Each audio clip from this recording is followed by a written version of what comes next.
Selamat pagi buat kita semua.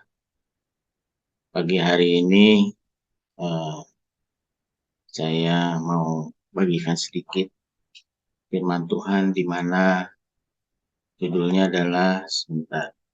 Yesus kekuatanku.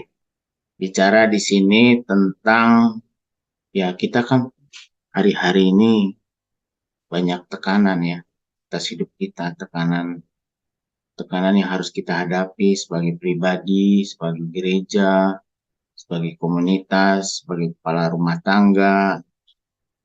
Banyak hal yang kita hadapi dan kita harus punya solusi. Dan kita sebagai pendoa, saya mengajak semuanya boleh berperan dalam berdoa buat kita semua gitu ya. Saudaraku, kalau kita lihat gambar di sini menggambarkan tentang beban yang kita hadapi, banyak hal ya.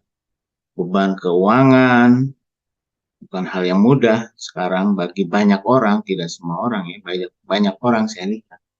Bagaimana dia begitu ketat harus membagi keuangan di rumah tangganya ya.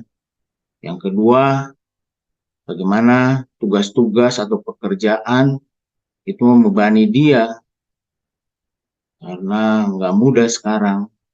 Tidak semua jadi direktur. Ya, direktur sendiri punya beban yang nggak gampang. Kepala kepala kantor demikian juga ya. Lalu beban itu ada di pelayanan misalnya. Di gereja Tuhan, di pelayanan komsel-komsel juga banyak. Pelayan-pelayan Tuhan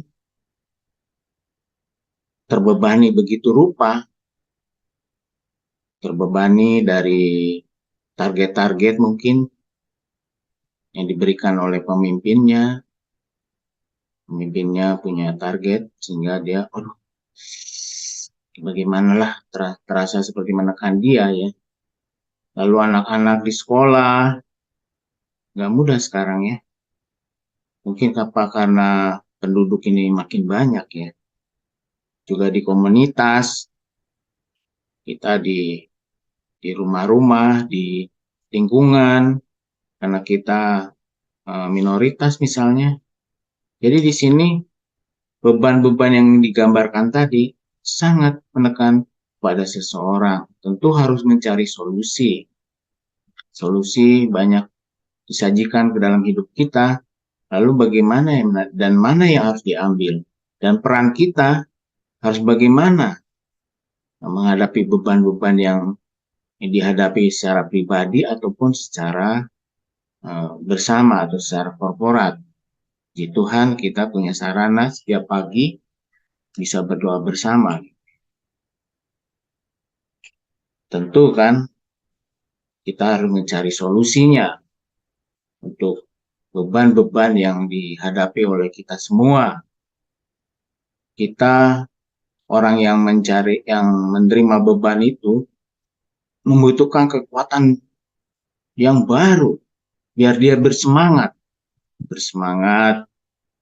eh, bersemangat mencari uang, bersemangat bekerja, bersemangat di dalam pelayanan, bersemangat di sekolah, di komunitas, dan lain-lain. Kita butuh solusi, saudara. Nah, ada firman Tuhan yang mengatakan kepada kita, kita punya Allah yang luar biasa ternyata, yang akan memberikan solusi itu. Firman Tuhannya di Yesaya 40 ayat 31 berkata, tetapi orang-orang yang menanti-nantikan Tuhan mendapat kekuatan baru. Mereka seumpama Raja Wali yang naik terbang dengan kekuatan sayapnya. Mereka berlari dan tidak menjadi lesu. Mereka berjalan dan tidak menjadi lelah.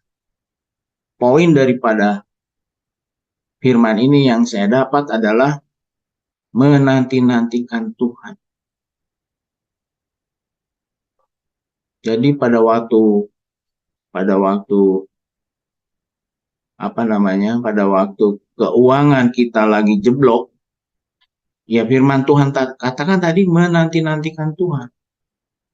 Pada waktu pekerjaan itu menekan kita begitu rupa, seperti tidak selesai-selesainya, pusing kita, capek, kita merespon agak lambat karena dia menekan begitu rupa. Firman Tuhan katakan menanti-nantikan Tuhan. Pada waktu pelayanan mungkin merasa sendiri, merasa tidak ada temannya, tidak korporat, malah jadi ribut, menjadi banyak masalah, temannya sepertinya tidak mau bekerja sama, kayaknya kita yang paling benar, yang lain salah. Ya kita harus datang kepada Tuhan. Firman Tuhan katakan menanti-nantikan Tuhan. Jadi semua ada di sekolah, di komunitas, dimanapun juga beban itu bisa dapat solusinya kalau kita kata firman Tuhan menanti-nantikan Tuhan untuk mendapatkan kekuatan baru. Apa sih yang artinya menanti-nantikan Tuhan untuk mendapatkan kekuatan baru? Kalau mendapatkan kekuatan baru katanya kita akan seperti Raja Wali, bisa naik terbang tinggi lagi. Luar biasa ya. Terus kalau kita lari, kita bersemangat, nggak lesu. Kalau berjalan, disuruh berjalan 10 kilo, dari Kelipang misalnya ke Undip, nggak menjadi lelah, bersemangat, segar pencah bukan sesuatu. Karena dia punya pengharapan, yaitu Tuhan. Jadi arti menanti-nantikan Tuhan adalah, di sini kita lihat gambarnya ya, gambar apa ya, jam pasir ini, menggambarkan memang ada hal yang harus kita tunggu waktunya Tuhan. Menanti-nantikan Tuhan artinya percaya kepada firman-Nya, kepada Dia.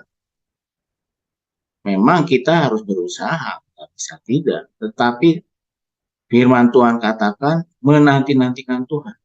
Artinya percaya bahwa Allah yang dahsyat itu akan menolong kita. Menanti-nantikan Tuhan artinya percaya. Percaya kepada Tuhan. Artinya menanti-nantikan Tuhan, berharap, hope. Dan artinya menanti-nantikan Tuhan, sangat bergantung pada Tuhan. Believe atau trust, bahasa Inggrisnya. Yang kedua adalah hope. Yang ketiga adalah depend on. Biar keren deh pakai bahasa Inggris ya. Nah, bukan karena kerennya bahasanya, tetapi memang ini menjadi sesuatu bagi kita menanti-nantikan Tuhan. Karena Tuhan punya janji, saudaraku. Nah, pada doa pagi hari ini, kita yang kuat menolong yang lemah. Makanya kenapa kita ada doa. Sekarang pertanyaannya, maukah jemaat kita yang katanya ada 1.000 orang, ambil bagian menjadi pendoa-pendoa bagi orang-orang yang berbeban berat. Satu kehormatan buat saya bisa ikut doa, karena bisa ngobrol sama Tuhan ya, bersama-sama saudara-saudara datang ke Tuhan.